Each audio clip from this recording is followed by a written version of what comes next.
You're watching Reality Check, This Week in Rewind.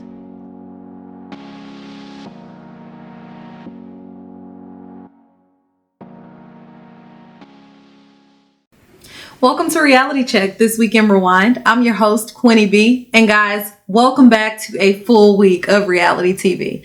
If you recall, the last time we met, we only had 3 shows to cover, and that's because 4th of July fell on a Thursday. So this is actually our first full week of being able to cover everything that we've discussed thus far. Let's go ahead and talk about Little Women Atlanta as far as this week is their last episode. So that means we're gearing up for Little Women LA. And what I wanted to know is, are we actually watching Little Women LA? We also have to take a second to talk about Blac Chyna's premiere episode on Zeus TV or whatever channel it is. I had never heard of it, but I definitely made sure to tune in just so that we could talk about it right here. But before we jump into that, let's go ahead and talk about the social media portion. Bravo TV finally had their official release saying Kenya Moore is back. And if you've seen the videos that's circulating on social media, not only is she back, but she's up to her old antics, okay? She attended Marlo Hampton's Her wig line event, and she showed up with her own hair products. You know, that Kenya Moore hair care that now has a contract with select Sally beauty supply stores. So video is showing that she showed up and she actually had her hair care samples with her. She also took the mic from Marlo and tried to take over her event. And if Marlo is anything like we think she is, you know that Marlo was not having that. So clearly RHOA, the season, the filming is in full swing. Nene Leakes was also in attendance, and she's also taken to her social media to talk about some biased RHOA blogs. Don't mess around and get sued or something to that effect. Ooh, it's about to be a steamy RHOA season. Now let's talk Love and Hip Hop Hollywood. They've already begun releasing the season trailer for the Hollywood season. And so of course the one that they want to lead with is April Jones. We've heard that she and Lil Fizz are dating. The rumor was that they were actually pregnant. And then if you saw her Instagram live where she seemed to be a little out of it, under the influence of alcohol, maybe some additional drugs, she's talking about all these rappers and all these men who wanted this pussy, if you recall. If you don't, I kid you not, a Google search, it'll come up immediately. So they're definitely exploiting this, and it's clear that storylines are in full effect. I can't wait to see the drama. Another thing that's going on with Love and Hip Hop Hollywood is A1, if you remember Lyrica Anderson's husband. Remember he had that scandal with some bunny girl, Summer Bunny. I think she was trying to be a rapper. Well, honey, that storyline is back. She released a whole Twitter thing or on some form of social media saying, he still calls me. Now, I'm reading in the comments, people are like, girl, I wouldn't claim that. I don't want a man who wears choker necklaces and gets his fingernails polished. He a little too metro for me. But hey, if you like it, I love it. What I'm hoping is that she doesn't think that this is her segue into fame. This is definitely not the way to launch her rap career. Because she does rap, right? And last but not least, on the social front, Brooke Valentine has finally released her maternity photos and the beautiful photos of her baby girl that she's had with Marcus Black. If you don't know, she had a baby. They kind of were caught out for a stroll with said baby around Mother's Day. And so those photos were released to the public. But now we actually get to see her official photos. And oh my gosh, the baby girl is so cute. Phaedra Parks also recently did an interview saying that she's not opposed to coming back to Real Housewives of Atlanta. Whatever happened between she and Kandi happened 3 years ago. And so Kandi should have moved on from it. So my question is, do you actually agree with that? Because it's not as if she started small rumors about Kandi. We're talking about rape allegations, things that really could have seriously and ultimately would have impacted her brand, her household, her income, just so many things as far as Kandi's livelihood is concerned. And so is 3 years long enough? Should Kandi just move on and bury the hatchet? And that wraps it up for the social segment today. And so let's go ahead and hop into the reality TV recap. Today we're going to open with The Real Blac Chyna because this is her season premiere. Apparently it's a docuseries, so I'm really not expecting more than 6 to 8 episodes, being that this will be quote unquote season 1. This show is premiering on Zeus, which I actually never heard of this channel. I expected for this show to be like any other reality TV show, meaning curse words bleeped out, editing, things being blurred. And the only thing that I saw blurred out was the word Versace on a bathrobe that she wore while she had a private moment with Treasure. And there was no bleeping out. So there was the N-word, F-bombs, everything all throughout this docuseries. But maybe that's the angle that they're taking to let you know that this is real, that it's pretty uncut. And let's be honest, it was very uncut. For this to be a premiere episode, it came out with a bang. So we open with getting quick info on Chyna, which one, let me say this, I had never heard Chyna speak. Literally never listened to an interview, just always saw her as this video vixen, I guess just someone without a true voice. You know, I've read her interviews, but actually never heard her speak. So it was very refreshing to hear her be as articulate as she is. Her name is Angela Wright, and she's from DC. She grew up with her mom, who's a single parent, and she's pretty much been on her own since she was 16. This show is supposed to give us insight into, I would say, not Blac Chyna, but Angela. You feel me? The cast of this show is, of course, Blac Chyna, her mother, Tokyo Toni, her best friend, Treasure, as well as her manager and her publicist, just a few other people sprinkled in. She keeps her kids out of this first episode because it's clearly a very volatile episode. We open with Tokyo Toni all in Blac Chyna's face. When I say in her face, cussing at her. And you took your MFing car from me. You don't help me. You living like this, like going off. And then they cut out and go 72 hours earlier.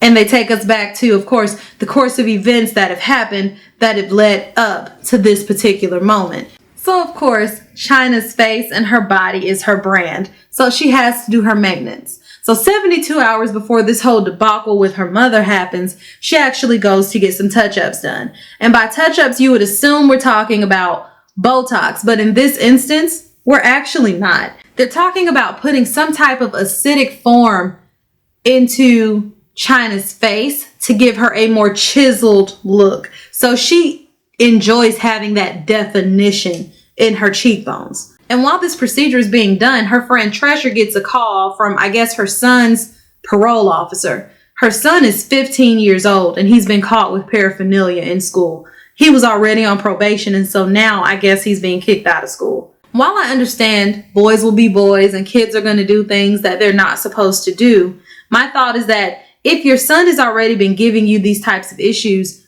why are you out in LA with Chyna and not with your son, making sure that he's actually doing what he's supposed to do? Is that not your job as a parent?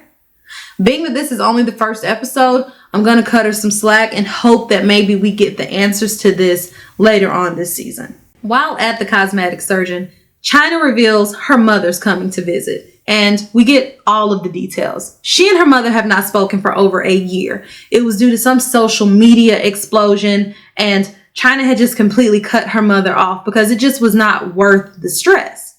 So her mother felt as though the only way to actually get Chyna's attention was, of course, to one, degrade and slander her, and then two, do it over social media, to reach out through social media. And that's kind of where it gets interesting, because Zeus wastes no time as far as cutting to Toni's arrival in LA. Toni arrives, and I'll be honest, her demeanor is immediately aggressive. It is off-putting. It is not of someone who's a mother that's actually looking to reconcile. She's ready to check Chyna and let Chyna know that the people that she has around her just mean her no good. And whatever happened between she and Treasure is clearly festering. And although Treasure says, I don't have an issue with your mom and I'm actually encouraging you to improve this relationship with her, it is clear that Tokyo is holding on to whatever this very small issue is. It's kind of hard to see who's the parent and who's the child, because Chyna is actually coming off as very mature, whereas Tokyo is out here acting out and just looking for any form of attention. Tokyo arrives and she's in LA with, it's herself and her security, Wasi, who apparently used to be Chyna's security, but somehow things just kind of weren't a good mix. And so now he's back with Tokyo. Tokyo says that everyone that's around Chyna, they're manipulative and fake. And so she's here to expose it all. Tokyo Toni says that Chyna is easily influenced and she's ready to fight Treasure, okay? Because Treasure is a clout chaser. Now, she might be on to something there because, like I said, I can't figure out why she's here and not back somewhere, wherever she's from, with her son. Toni does reveal, Toni as in Tokyo Toni, she does reveal that she's releasing a tell-all book because we've only heard Chyna's story. To me, it sounds like exploitation. It actually sounds like Toni's just looking for her next come up. Even if it means ruining her daughter's image, or even if it's just possibly ruining that relationship. Toni is, I think, a little jealous of Chyna. She's jealous of the status that Chyna has been able to reach. We cut to a one-on-one scene with Chyna and Treasure, and they're kind of talking about why family is so important. And Chyna's just being very honest about not really having a relationship with anyone that's on her mother's side, how her children are her priority, and how she really does want to repair what's going on between she and her mother.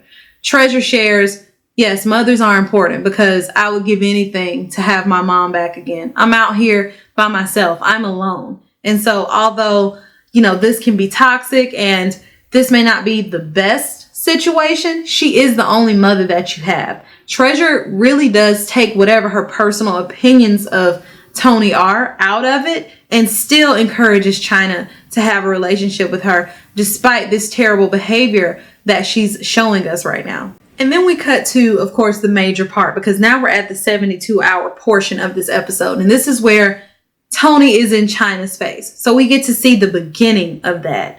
And what makes this difficult is that you can see that Chyna has become somewhat emotionally unavailable. It's almost as if she's a shell of herself. She's kind of had to maybe put the more sensitive, more vulnerable parts of herself away as an attempt to protect herself from her mother. Her mother arrives at her home and goes, "This big ass house, I should have a room in the back. I better be in the penthouse or something." Toni arrives already angry, aggressive, ready to fight, but also more importantly, with this sense of entitlement. Toni's whole argument is how are you living like this, living lavish, and I'm out here struggling. She even goes as far in her confessional to say, "I could have sold your pussy to an army and I'm still your mother. You better respect me." So that speaks to the type of relationship that Tokyo wants to have with Chyna. There's really this toxicity there that is just really not healthy. And you have to give Chyna credit for one thing. She says, "That's why my children aren't here, because they weren't going to see this. I'm ending the cycle here." So at least Chyna's very clear that this is not normal and I'm not going to subject my children to this. I will say this about Chyna's house is that it does not appear to be very kid friendly. It's very white, very sharp, pointy things, just very display like. And so I'm wondering, how does that work having two young children? I know that she has Dream part-time because she and Rob, I think, have shared custody, but it still just doesn't make sense to me. So Tokyo Toni comes in and has a seat, but it's clear that she's really not here to talk. Her body language is just so hostile and aggressive. Her back is turned to Chyna. So it's clear that you're really not here to fix things. Chyna moves a chair out of the way, sits in the chair across from her mother, and turns to her so that they can actually speak. And Tokyo goes, "You speak to me, you need to turn in my direction." Things escalate so quickly that actually the cameras have to be cut. Things have to calm down. And then they try this again. I'll just go ahead and let you know it's very unsuccessful. It is a great way to open the season because it makes people want to tune in. I'm definitely tuning in. Based off the feedback that I've seen, people don't really seem to be interested, but I really do hope that you give it a chance because unfortunately, this mother-daughter dynamic is more common than not. When the cameras do come back on, it's still escalating very quickly. Tokyo is in Chyna's face and who raised you and who did this for you and who did that for you. But it's very important to acknowledge that one, Chyna's not feeding into it, and two, I think that when we talk about Chyna saying who was there for her, she's talking about quality time. Everything that Tokyo's mentioning is very materialistic. who bought you this? Your grandma ain't never spent a dime on you. She ain't never spent this with you. But as far as Chyna is concerned, her grandmother is actually the one that raised her. Now, I don't know who to believe with this car situation, because when you watch the episode, there's this reference to a car that Chyna purchased for Tokyo that's still sitting at Tokyo's home, but it's now inoperable. She says, she as in Tokyo, says that Chyna had the car cut off or something to that effect, which I've never even heard of that. You either get the car repoed or you don't. She says that Chyna had something done to the car, so now you can't drive it. I don't quite believe that. Chyna kind of echoes my sentiments going, well, where is the car? You still have the car. I'm actually still paying the note on the car. Who knows? And maybe we'll get a little bit more info later on this season. But the episode closes with the ladies arguing, and there's really no true resolve. What I do hope is that, one, they're able to resolve things, and then if not, Chyna's able to come to terms with cutting her mother off, because sometimes you have to do that for your health. But I also hope that you guys will give the show a chance, because I really did enjoy this first episode. Now on to Growing Up Hip Hop Atlanta, which we already know is another favorite of mine. As we already know, this season is really damage control for Bow Wow. He's still really trying to prove his point that he and Kiyomi were both violent and that he was not the aggressor, despite what all of the tapes show. We've already heard JD's point of view a couple of episodes ago, and it kind of explains why he's been steering clear of Bow Wow. He just doesn't want to be involved. He feels as though he had kind of already warned him. And so what else is there to talk about? But we open the show with Brat and JD meeting and Bow making a very tardy entrance. This is actually JD and Bow's first time meeting since the incident. And JD in his confessional admits he's taking a very hands-off approach because everyone saw this coming. JD is more concerned with hearing about what Bow has learned since this incident, and it's very clear that he hasn't learned anything.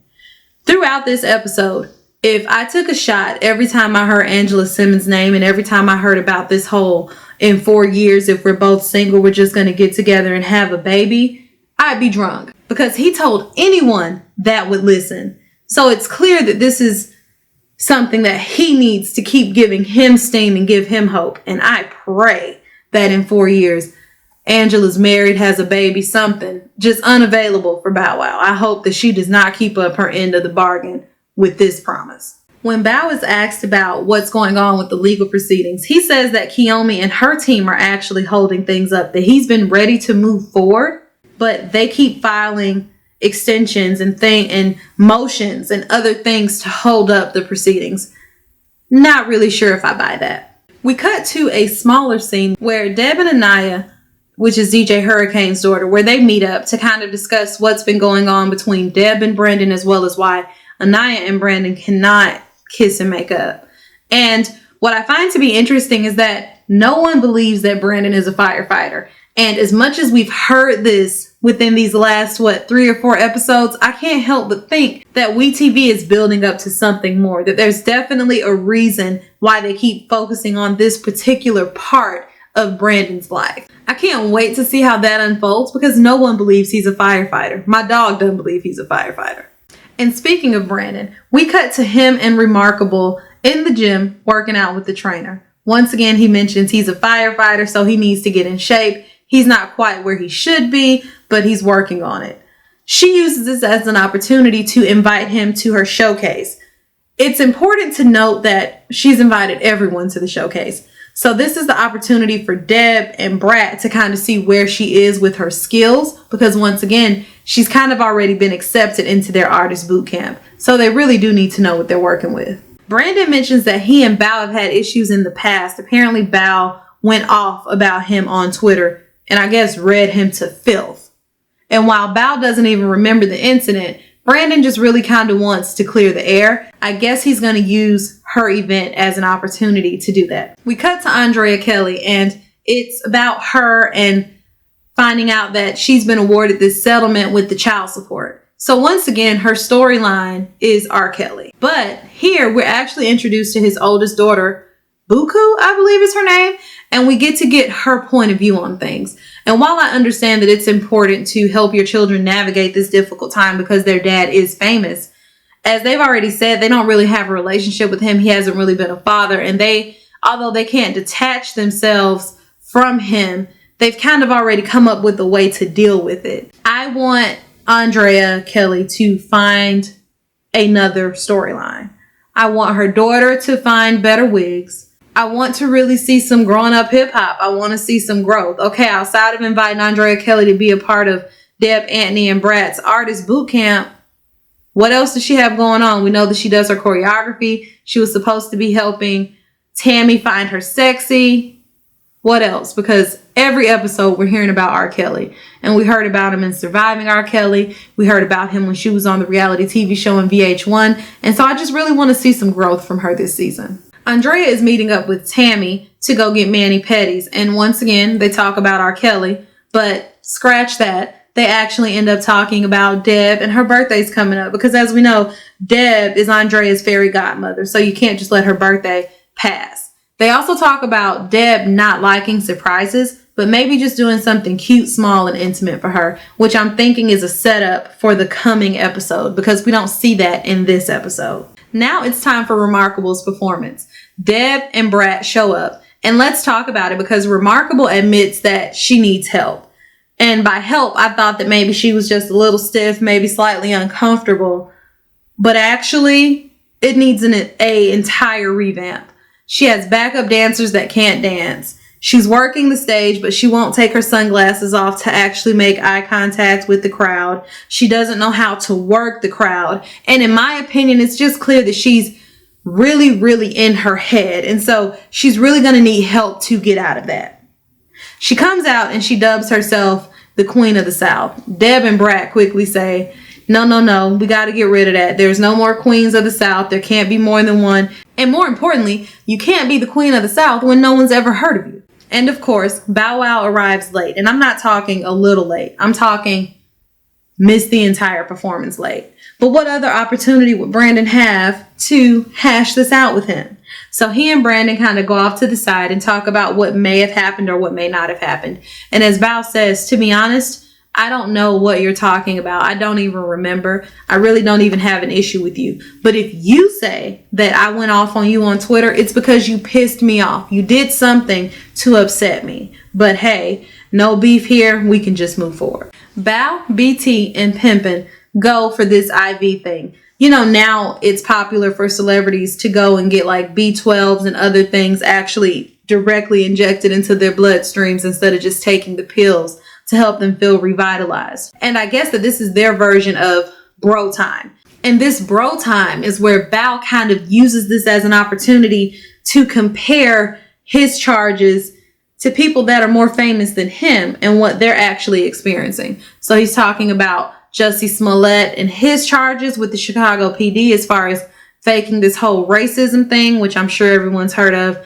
And of course, R. Kelly's charges. He's talking about the bond and the bail that these guys have had to pay versus what he's had to pay, as if a way to minimize what his charges are. Once again, it's really just not a good idea, and he should have sat this season out. I do want to mention that it must be very hard to be R. Kelly's child. His daughter Buku admits that she has an issue with Robert, as in her father, not R. Kelly the singer. So at least she's able to separate the two. She also admits that she's attempted suicide before. And so I do hope that she is in counseling. And I do hope that she's able to make peace with whatever issues that she has with R. Kelly, even if she never gets an opportunity to speak with him, because those things eat up at you and not at them. R. Kelly's out here living his life, not even worried about how what he's doing is impacting his children. This episode closes with Deb and Brat looking for locations for their artist boot camp. And what we find out is that Deb is kind of trying to go low budget and Brat wants it to look official. She wants the people that they're vetting to feel welcome, to know that they're going to be taken care of. Brat wants for things to feel more legitimate. The more important thing here is not even the style or the issue of what they're going for, but that Deb has already invited Andrea Kelly to be a part of this artist boot camp without even consulting Brat. Brat says, you know, you have this savior mentality. You have this fairy godmother, which is what I call it. this desire to save everyone. You're talking about having her come on as a choreographer, and we're not even there yet, which I will have to disagree, because you just saw Remarkable perform, and she clearly needed a choreographer. You talk about her cadence, her style, everything else being up to par, but her image and her choreography, her performance, her stage presence needing some help. That's where Andrea Kelly's going to come in. She's going to help with the overall branding. I do understand Brat's initial frustration with not being in on the decision to bring Andrea in, but I do think that bringing her in is a good decision overall. Brat just gets frustrated and walks out. I'm sure that these ladies will be able to work this out, but of course you have to end the episode at the climax. Now let's talk Little Women Atlanta. We open in the studio with Moni Love and Minnie talking on their podcast, which we haven't seen them do that for a couple of episodes, so maybe they took a brief hiatus. Here, they're talking about the struggles that Minnie's having with managing two artists because Abira is constantly feeling neglected. So the lingering question is, what can Minnie do to make sure that Abira doesn't feel neglected? I've read a few comments, and some of the comments are saying, well, no, Minnie does do more for the twins, or the reason that she does more for the twins is because the twins are more marketable. And we even hear Abira say in this episode that, no, she's not a looker, so she may not get the attention, but she has the talent. It's not that I don't think Abira is a looker. I think that, you know, she's really embracing this little V attitude, which means being aggressive, maybe not really caring about being quote unquote pretty, but that doesn't mean that she's not deserving of the same amount of attention. I've also read where people are saying, well, because Abira is well versed in this industry, maybe Minnie feels as though she doesn't need as much hands-on attention, and I could actually see that being one of the reasons. Anyway, that is one of the topics that they discuss on the podcast, and I really do hope that Minnie's able to figure it out because I don't want her to lose Abira. Abira is clearly open to other management, even if it means going back to Juicy. Amanda and Jordan decide to go out for lunch because they just have not had a lot of one-on-one time. For newlyweds, they haven't had a honeymoon. It's just not the traditional, or at least not the romanticized idea of what newlyweds are supposed to be. So they're talking about they may even have to postpone the honeymoon even longer because assuming that the twins are chosen to go on this Street Execs tour, they're going to be unavailable. What I love about Jordan is he's like, girl, that's fine. I'm always going to support your career. I'm never going to come in the middle of that. And so if that is what you want to do, I'll be here. If you want me to come on the road with you, I'll come on the road with you. It's what you want, girl. It's your world. I love that. Bree ended up flying out to Texas, right? Because Emily was having this medical emergency. They thought that she was preparing to go into labor. Turns out that it was a false alarm, and it still just ends up coming off as Emily being very manipulative. You know, it's still not the best look, but Bree still has hopes of being able to attend the Street Execs showcase, even though she's going to miss the rehearsal. We cut to the final rehearsal, and this is where GC is here to actually see the progress that the acts have made. And the most important thing is that the twins arrived late. Not even just a little late, but so late to the point where GC is gone by the time they arrive. And while many quote unquote chastises them, it's really not to the extent, at least to Abira, it's not to the extent that she would have gotten chastised had she arrived late. What is clear is that Bumpman is a star, and so I would even go as far as to say Juicy is on the winning team. What I want Juicy to stop doing, though, is to stop talking about Cocoa Kisses and Amaretta. I understand you have to have eggs in different baskets because you don't want to just put them all in the Bumpman basket. But are these baskets? Because it sounded more like Ziploc bags. Abira and Bumpman meet up to shoot darts, take shots, and just do couple things because we know that they're dating. Another thing that they have in common, though, is that they are artists, and more specifically, rappers. So when you talk about management and things that go on in the industry and just trying to gain visibility, I think Bumpman is probably a really good person for Abira to bounce her ideas off of. So she goes ahead and talks to him about the issues that she's having with Minnie. Bumpman doesn't quite think that it's favoritism, and he just encourages Abira to be patient, which is also something that I've read. It's just that Abira lacks patience because Minnie does do things for the twins and she does do things for Abira, but clearly Abira is not satisfied. Abira wants to hear her music in the club. She wants to know where her music videos are, as if Releasing an EP and throwing an EP or a mixtape release party was any small feat. And at this point for the twins, although they've tried to remain amicable and sweet with Abira, it's clear that they've just kind of reached their wits' end.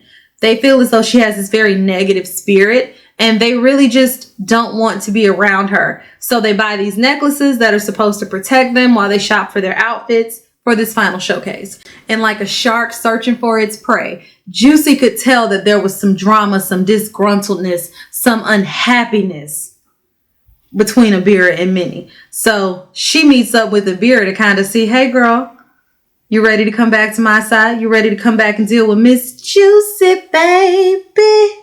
You ready to be with the winning team? You ready to be with somebody who know what they doing? And Abira is almost ready to jump. And I think that we'll probably see that happen, if not on the next episode, next season. In a smaller episode, Minnie and Abira are able to kind of hash things out. And Abira agrees to give Minnie one more chance. Although I really think this is a two-way street, right? Abira has to kind of do her part as well and not depend solely on Minnie. I guess it was a good thing that Bree was already out there in Texas for Emily, because she actually ends up being rushed into the hospital and ends up going into labor a little bit earlier than expected. So naturally, she misses the GC Al Street Execs showcase. It's important to note that Juicy was completely supportive, but I also think this is something that Juicy expected. Even if Emily hadn't gone into labor, if it hadn't have happened this way, Emily would have found some reason to get Bree to fly out to Texas. And so Bree was just going to miss this showcase, period. It's time for the performances, and I want to say that the pressure is on. Auntie Sue is there. Everybody that matters is there. You want to be seen. You want to get your name out. You want to be viewed as legit. This is your opportunity. And clearly there's tension between Minnie's acts, which are the twins and Abira. But you guys should be really trying to hype each other up because we need this, right? So here's my quick rundown of the performances. Amaretta, snooze, bore, edit out the footage. Coco Kisses was very cute, but she sings just like she sounds. I don't get Miss Chalet at all. Bumpman was super hype, the star that we know that he is. Auntie Sue liked it. GC and Al liked it. He had the crowd moving. He even went a step further and called his lady Abira up on stage so that they could do the little song that they have together. Unfortunately, Abira was too sauced up, which makes me nervous for her coming performance. She actually ended up kind of stealing the show from the twins during their performance because she's off on the sidelines screaming and being hyped for them. And it really did kind of upset them. Like I said, it took the spotlight away from them. But Bumpman as a solo act where he did his part, he did that. The Tiny Twins performance also went well, and Auntie Sue liked them as well. So I would say Minnie and Juicy are neck and neck on this whole artist front line. The preview for the next episode shows that Abira not only was too sauced up, but jeopardized anyone getting selected from the tour. I think it shows Al saying, can't none of them go on tour. And so the question is, how does Abira fix this? On to Real Housewives of Potomac. As we know, things just completely went awry at Candace's taste test for Chris's cookbook. So now we are seeing the ladies meet individually to discuss the course of events that happened. So Giselle and Robin meet up to go look at kitchens because Giselle's offer on that rundown house was accepted, and so now she's going to take it room by room. The good thing is that this is her forever home, so I guess technically it's not a waste of money. During this meeting between Giselle and Robin, this is where we first get the idea of Katie having a quote-unquote hoedown. She wants to invite the ladies out to her farm, which is called Sunny Hills Farm, and just invite them out to have a good time. The meat of this conversation, though, is where Robin goes, now, Giselle, we can talk about the events that happened at Candace's house, but can we talk about the private conversations that you and I had? You told me to talk to Ashley off to the side, to pull her away from the group. And you actually were the person that brought up the conversation in front of the group. So I don't understand how Ashley's just upset at me. She needs to be upset at you because you brought this up. You are the reason why this happened. Giselle initially clearly gets defensive and goes, I don't even know about Penisgate. Like, clearly upset. but eventually has to own her shit. She had a major part in it. She was actually the shit starter, which Ashley even says normally it's her stirring the pot, but this time Giselle has taken on that role. Candace has this bright idea to go over to Chris's job and just kind of see him, catch up with him, and they talk therapy, her relationship with her mother, just kind of things that have transpired over the last few days, or at least for us, the last few episodes. While Candace is talking about her experiences with her mother when she's trying to converse with her, Chris relates them to him trying to converse with Candace. When he's saying something that Candace doesn't want to hear, she in fact shuts down, overtalks him, becomes rude and disrespectful. In short, she becomes a miniature, younger version of her mother. Candace keeps going, it's not the same, it's not the same. And while Chris isn't saying the things that we argue about or what our issues are is the same, your behavior or my experience with you is very similar to your experience with your mother. This clearly upsets Candace, and Candace is ready to run away. She shuts down, get away from my car. She's actually very disrespectful to him. And I feel sorry for Chris. It actually makes me wonder if he regrets the wedding. What does he think that he actually got into? Because it's clear that he did nothing but marry Candace's mother. Candace is clearly not ready to accept that truth, but hopefully maybe with a little bit more counseling, she'll be able to see the error of her ways. Ray and Karen go motorcycle riding, and while I would say that Karen is just aging like a fine wine, she's looking better and better every season. I want her to stop trying to convince us that Ray is just this young whippersnapper. Karen is in her 50s, or 50, as she said. Ray is in his 70s, or 70. And he behaves like a 70-year-old. No, he doesn't want to go motorcycle riding, girl. If he falls, it's over. Monique and Ashley go shopping for baby clothes. And Ashley goes, oh my gosh, my voice just came back from performing at DC Pride. You might have lost your voice, but it was not from performing at DC Pride, girl. Stop lying. During this episode is when we learn of Michael's assault charges. So Michael's assault charges are basically feeling on a cameraman's butt, which we can actually believe this because we've heard him say in the past how he was going to feel on Ray's butt to let him know that things were cool. He's been seen feeling on Katie's ex-fiance's butt in the past. We know that Michael has a thing for men's butts. Robin even says, I wonder where that cameraman went. We hadn't seen him in a while. And so we just kind of get to see when the ladies get the news. Karen is in her confessional. Her wig is being laid and her phone goes off and she picks it up and she's like, oh no. So we get to see when this news hits. Where is Ashley when this news hits? She's out shopping with Katie for the hoedown. And Giselle, being messy Giselle, calls to quote unquote check on Ashley and see how she's feeling. And Ashley plays it off really well. She's very calm and she goes, oh yeah, girl, we already knew about that. And just wait for everything to come out in the wash. We'll be fine. And Katie, they cut to Katie and Katie's like, because this is not normal. First, it's these your husband is gay rumors. He already has a history of grabbing butts. We've seen his penis on Instagram, Twitter, from whoever he was in the DMs. It goes down in the DM and he was in them. To now grabbing a cameraman's butt. If your husband's bisexual, if he's gay, if you guys have an arrangement, just own that. But Ashley looks crazy just defending a habitual, I don't know what he is, but he's habitually gay. I think it's funny that Ashley's tagline this season is, karma is a bitch. Good thing I'm on her good side. And the question is, are you, girl? Candace comes over to Monique's house to kind of decompress and talk about everything that happened. And I give it to Monique. She is a great friend. She goes, girl, you are my girl. And I just hated to see you being pulled up out of your character like that. And it was kind of reminiscent of RHOA when Nene was trying to give Portia advice. And she goes, but didn't you get caught on camera? Weren't you heard trying to choke somebody? It was kind of one of those situations where Candace is like, but didn't you just try to hit Robin with an umbrella last season? Or the only thing that I got out of that was Monique wants you to be better than her. Monique can acknowledge her wrongdoing and she and Robin were able to come back from that. And maybe from the outside looking in, she can kind of see the path that Candace is about to take. It's not a good path. I think Monique's advice was spot on. And this is just another example of Candace exhibiting a lot of the learned behaviors through her mom. Candace's argument style and her acceptance of criticism is not good. Robin arrives first at Katie's for the hoedown, and so she gets a tour of the beautiful property. I can't remember how many acres she said that it was, but Katie got some money from her modeling days, which she snapped on Ashley on Instagram. So, if you haven't seen that.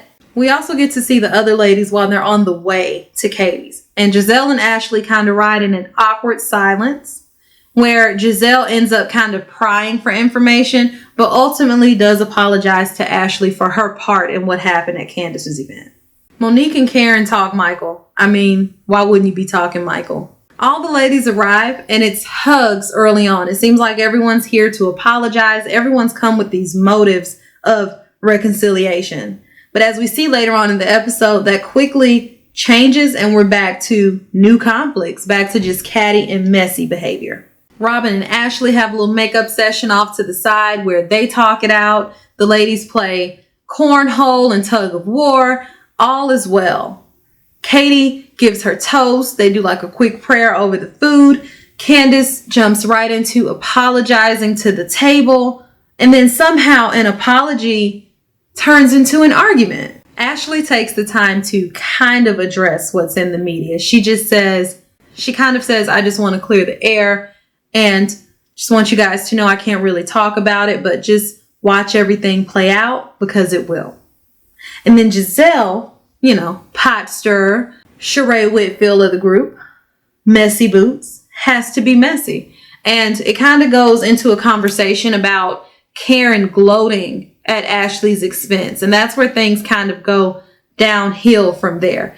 Karen owns it. You're absolutely right. I high-fived Robin. I have the right to gloat because Ashley was all in my business last season and now the tables have turned. My favorite line from this episode, which comes a little bit further on, is where she goes, you know that bar of soap? She's holding a knife. You know that bar of soap? Ashley goes, yes. Well, you might want to help your husband. Clink, clink, clink, clink. By far the best line, probably of the season. Karen also calls Giselle on her part in the drama, which Giselle was not ready for that. In Monique's confessional, she actually does a really good job of breaking down where things went wrong. And it's Giselle telling Ashley to come back in the house because Candace wanted her back in there when that in fact was not the case. It's Giselle bringing it up at the table about conversations that were had prior to Ashley's arrival. That's two things that Giselle did. When the argument at the table is all said and done, Katie gives this perfect toast. It's to fake bitches and ass grabbing. The perfect toast. Katie definitely knows how to make the best out of the most awkward event. It's clear that because of all this uproar and all this arguing, Katie's actually just ready for them to leave her property. And of course, in Real Housewives of Potomac fashion, nothing is resolved. Now let's talk Love and Hip Hop Atlanta. So we kind of open at a dual launch party. There's the Shimmer Elite extensions. Bambi's doing her hairline, but then also Scrappy is releasing a new music video / song called Fresh Out the Faucet. So as a couple, they are co-launching together. And what we see is Scrappy, although in a celebratory mood, is still kind of dealing with the impacts or the side effects of this major accident that he was in earlier this season. We see that he's really feeling as though he may have left his best friend behind. And how do you recover from that? We see Kirk and other people kind of wandering off and going, how are we having to come and find you at your own party? And they definitely encourage him to fix things with his friend. His friend's name is Casino. At this event, because of course it's a co-launch, so why wouldn't you invite the cast? Kendra talks to Bambi, Sierra, and Shekinah is feeling so guilty about her part in the breakup of Kendra and Jock. Shekinah already says in her confessional, I'm going to do whatever it takes to get them back together. But Kendra's already admitting, I miss my man. I want to spend time with my man. But I have to teach him a lesson. And we see later on in this episode where Shekinah's motives and Kendra's missing of her man get us. Pooh, Akbar, and Shay Mack meet in the studio. Now, Akbar has been working on her mixtape or something to that effect with Hiram, so Pooh has been naturally hanging around her in the studio. I think that Pooh is just genuinely desperate for camera time and trying to do a little bit of damage control because she hasn't made herself look great this season. Shay Mack talks about how she was able to make things right with Carly, how she apologized, how she just overstepped and was clearly wrongfully influenced by Pooh, and how she just doesn't want to be a part of that. She also mentions how that impacted her money because she lost her DJing gig, and I guess no one in Atlanta was willing to touch her. You know, you impact the bag, you learn your lessons. Akbar also has her own makeup story to share. She shares that she and Spice have made up and that they're even going to collab on a track together. Now that I'm excited to hear. Pooh is the only one that seems to still be stuck in the past and is talking about this whole uproar and disrespect that she and Carly had their part in at Rashida's mother-daughter event. And for whatever reason, Pooh is still ready to fight with Carly and talk about the lie detector test and how anybody can lie their way through a lie detector test, how she could have just gotten those doctored up because no one was there. But for whatever reason, Akbar's words to her just resonate. Akbar's like, girl, you too old to be acting like this. Just move on. And Pooh agrees to let it go. Ironically, this is the season finale episode. So now you're ready to move on? Over at Mimi's, Ty, Mimi, and Carly Red are all playing catch up. Ty is only here for a few more days before it's time to go to practice and start her new season. They're talking about these issues that Ty and Stevie have been having over social media. Now, Eva is with Stevie right now while they're having this conversation, but Ty kind of wants to have this conversation with Stevie person to person, just really get down to the bottom of it. And Mimi is completely against it. She discourages it. Nothing's really going to be resolved. You think he's going to be mature? I know, Stevie. Don't even waste your time. Although Carly does encourage Ty to go ahead and do it behind Mimi's back. And so that is what Ty decides to do. Scrappy does meet up with Casino, and Casino is just in worse shape. He's still having to go through a multitude of surgeries, probably in the worst shape he's ever been in his life. He does admit to feeling left behind. He does admit to going, where is my friend? And Scrappy admits, although he was not necessarily the one that caused the accident, he does feel responsible. But it is good to see these two men be able to talk out their differences and be amicable. Stevie and Ty meet up, and it's really cute, right? Because they meet at a basketball court. And for whatever reason, Stevie thinks that he can beat Ty at a game of basketball. What people have to understand is that Stevie is just an asshole. He does things for TV. He does things to keep the media hype. And he's definitely a misogynist. So I don't know what Ty really thought she was going to accomplish, but they talk things out. They do it over a game of one-on-one. And if she wins, Stevie has to apologize on social media. So naturally, Ty wins because she's a pro basketball player. And Stevie, quote unquote, apologizes, but it's a terrible apology, which we'll get to that a little bit later. Scrap DeLeon, who we haven't seen a lot of this season, is definitely making good on his promise to do good things and be a better father and just be a better man overall. So he's working on opening a restaurant that's going to employ, I guess, people with records. So he invites the guys over and Shay Mack, because she's one of his friends, for a taste testing. The guys give it the seal of approval. Frost lets him know that they're also opening Frost Lounge or Frost Bistro, that he needs to come through there. And then Scrap DeLeon is also able to make the connection with Kirk and Shay Mack so that Shay Mack can get more coinage, right? So it's a win-win for all parties involved. Jock is there though, and he is still hurting. He wants his woman back. Where is Kendra? And so I guess he and the guys kind of talk about that. And he definitely talks to Scrappy about it, but clearly it's not going to be easy for Jock to win Kendra back. While Scrap DeLeon is chatting with the guys, he also shares that not only is he opening a restaurant, he just bought a house, and now he has his son that he shares with Tierra full time. He has made a complete 180, and it is so good to see. Next up, we cut to a smaller scene where Spice and Akbar V are in the studio kind of working out the kinks for their track, and Sierra comes in to apologize. And Akbar is kind of, while she's open to the apology, it's very like, what are you apologizing for? And what about throwing the water on me, bitch? But they're able to make amends and all is well. On to the grand opening of Frost Bistro. Everyone is there. And so while we've kind of gotten to see bits and pieces of conversations, what we don't realize is that Sierra hasn't shared with everyone that she's back with BK. So of course, this is the opportunity to chat about that with the ladies. She lets them know, yes, BK and I are back together. He's taking me to Paris for my birthday. He's my boo. And that just kind of is what it is.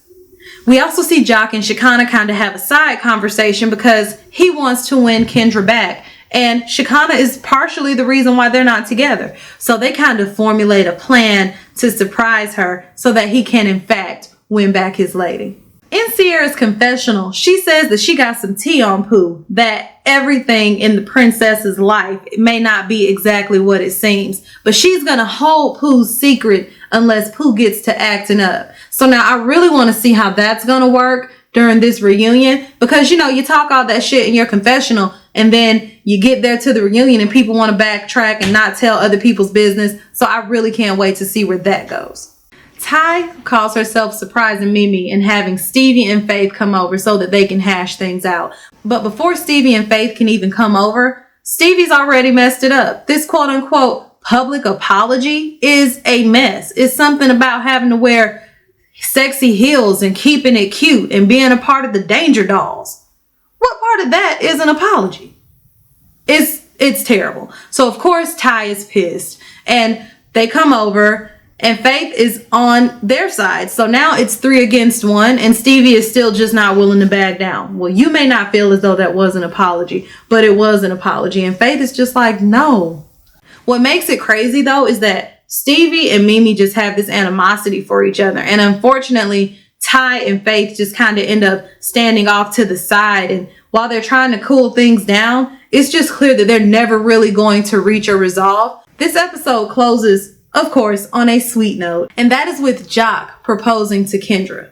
He plans this whole masquerade thing and gets Shekinah to get Kendra out of the house, which was no easy feat because she just was really not feeling it. He wastes no time walking through the door. It's almost as if they're barely seated, and then he walks up ready to propose, doing his whole spiel. I mean, clearly she accepts, but what makes it funny is that she was so wrapped up in her own world and seeing people with these masks, she didn't even recognize that these were their friends and family. Even Spice with this fire blue ass wig. Nevertheless, it's a very sweet note to end the season on. And I cannot wait for the reunion. And last but not least, let's talk Basketball Wives. So we open with Tami preparing to launch her shoe line, which we've heard about all season, which I mean, we're only 4 episodes in, but she's mentioned it a couple of times. This is a shoe collaboration between Tami and a well-known shoe designer by the name of Jessica Rich, which I've never heard of her, but her shoes are probably slightly out of my price point. Tami said that she wanted to keep invitations to this event really small and intimate because she's just not with the drama. So that means that she only invited OG and Jackie Christie. This got me to wondering, what did Shawnee do? I do know that last season, Shawnee and Evelyn were making jokes about Tammy's walk. You know, when she was saying Tami walks like an old lady with the rickety walk, and how hard Shawnee laughed at those. And I know that Tami was hurt by the laughs and even said that Shawnee defends Evelyn to Tami, but doesn't defend Tami to Evelyn. So I do think that that may have been a cause in the rift in their friendship. What I've noticed is that Tami always shows up for Shawnee, even if it's only for 5 minutes, like when she did that drive-by at Shawnee's Love event, but that Shawnee's not always invited to Tami's events. While Tami's talking to OG at this event, OG mentions that she wants to work on her temper and her patience. She knows that she is a work in progress and heavily flawed. We cut to Kristen and Jennifer having tea or doing something for the cameras. They are talking about, I guess, their individual progresses. Jennifer admits that she's in therapy trying to work through the loss of her mother and that she really does want to reconcile with Shawnee at least because Shawnee has extended an olive branch to her in the past. So she does ask for Kristen to hand a note off to Shawnee. And we know Kristen loves to hand off the mess, but I don't know if she likes to hand off the reconciliation.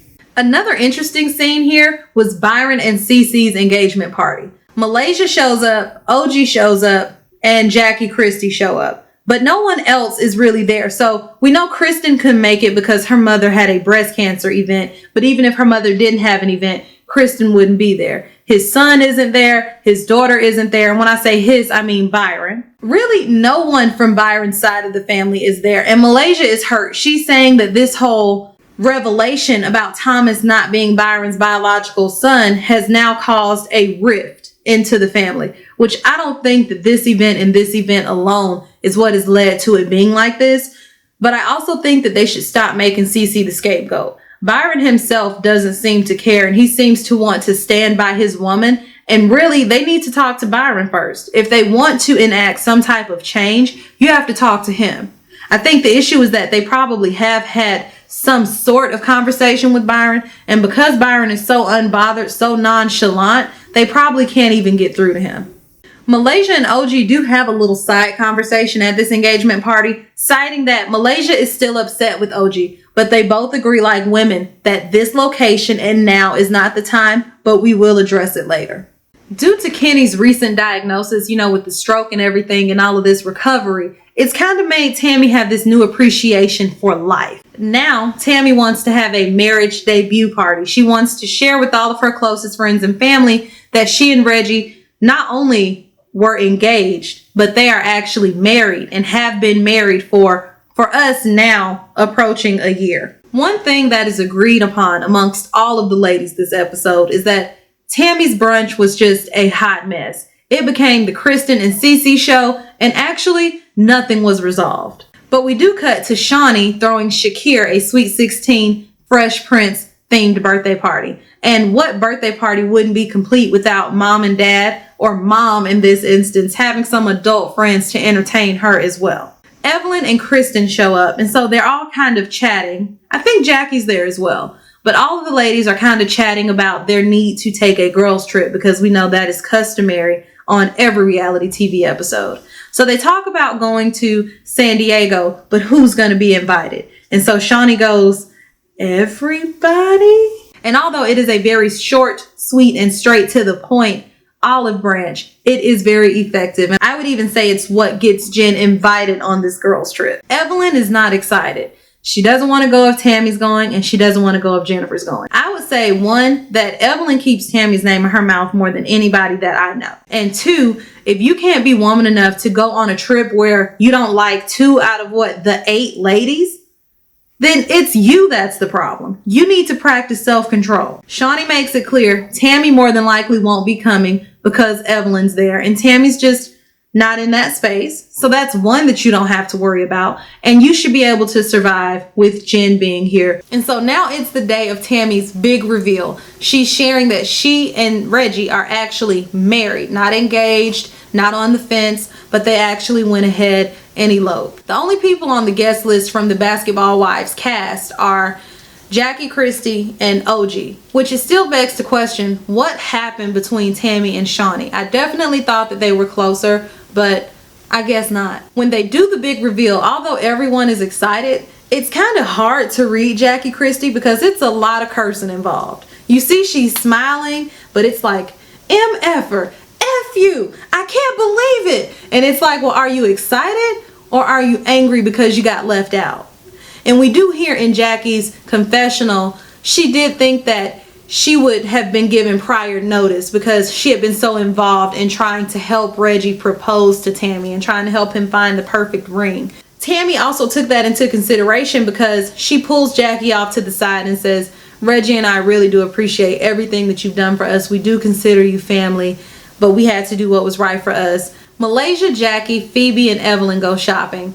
And this is where we find out kind of what Phoebe's issues are with OG. We already know it's about the whole there's no gag order comment that was made a few episodes ago, but it seems as though Phoebe's just not willing to let it go. She says that something about OG just continually rubs her the wrong way. Phoebe goes one step further and puts a couple of lines in her rap song about OG because she had on a Louis Vuitton shirt that OG says was vintage. But Evelyn calls her friend that's worked for Louis Vuitton for 20 plus years, and her friend goes, no girl, that's not Louis Vuitton, that's fake. So she puts a couple of lines about, I'm not gonna beef with any bitch who wear fake clothes, and so on and so forth. What Phoebe doesn't realize though is that while she's trying to be shady, she's completely put her homegirl, her best friend, out on Front Street on national TV. That conversation about the Louis Vuitton shirt was a conversation that she and Evelyn had in private, which has now become public. It's on to the trip to San Diego. It seems as though all the ladies are heading on this trip with the intention of being on their best behavior, but we know that it wouldn't be reality TV without some drama. Phoebe and Evelyn, for whatever reason, are super offended and upset that Jen would decide to bring a +1. Apparently, Dominique, who's Jen's +1, is somebody that's her ride or die, that's ready to fight if that's what the situation calls for. The ladies go on this trip and arrive to the house already expecting conflict, and it is just clear that Evelyn has no intention of making up with Jen, which is so unfortunate. Not saying that Jen didn't say those things about her daughter or that Jen was right or justified, but at some point you just have to move on. I would say even for your health. You're talking about Tami's the one that put a hex on you and that's why you got these chronic aches. You probably have all these aches from all this bitterness and anger that you got built up inside of you, girl. It's causing tension and stuff. Your neck's stiff. You can't move. The preview, though, does show that things pop off in San Diego, and I cannot wait. And that wraps it up for this week's recap. Thanks so much for watching. And if you like this episode, don't only hit like, make sure to subscribe. And while you're at it, head on over to Facebook, Instagram, and Twitter and follow me there so that you're always a part of the conversation. I can't wait to chat with you next week. Bye-bye. This video has been Queenie B approved. Thanks for watching. But don't stop there. Let's head on over to Instagram and Twitter and keep the conversation going. I'll meet you there. Bye-bye.